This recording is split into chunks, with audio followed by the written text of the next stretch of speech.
আসসালামু আলাইকুম। বাসায় চলে আসছি, কোনো ভিডিও নাই, কি দিব বুঝতেছিলাম না। আসলে কষ্ট করলে মিষ্ট মিলে, আর সফলতা আনতে হলে অবশ্যই আপনাকে পরিশ্রম করতে হবে, ধৈর্য নিয়ে কাজ করতে হবে।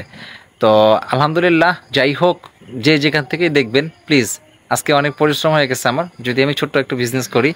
তো এর পাশাপাশি আপনাদের সাথে চেষ্টা করি কন্টিনিউ অ্যাক্টিভ থাকার জন্য। তো সবাই আমার ভিডিওটা একটু সাপোর্ট করবেন, সবাই একটু শেয়ার করে দেবেন, অবশ্যই মূল্যবান মতামত কমেন্ট বক্সে জানাবেন। আর পরিশ্রম আপনাকে অবশ্যই একটা সময় দ্বার প্রান্তে আপনার লক্ষ্যে নিয়ে যাবে ইনশাআল্লাহ। যেমন যারা সফল হয়েছেন, আমি যতটুকু জানি ম্যাক্সিমাম পার্সনই কিন্তু অনেক কষ্ট করে হয়েছেন।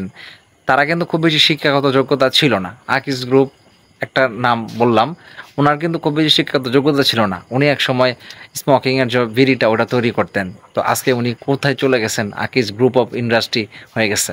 তো এটা একদিনে হয়েছে না, অনেক পরিশ্রম করার পর হয়েছে। তো আপনাদের, আমাদের সবার সফলতা অর্জন করতে হলে অবশ্যই আপনাকে লেগে থাকতে হবে, দোয়া করতে হবে আল্লাহর কাছে, আর প্রচুর পরিশ্রম করতে হবে, তাইলেই সম্ভব হবে। সবাই ভালো থাকেন, সুস্থ থাকেন, শুভরাত্রি। আসসালামু আলাইকুম ওয়া রাহমাতুল্লাহ।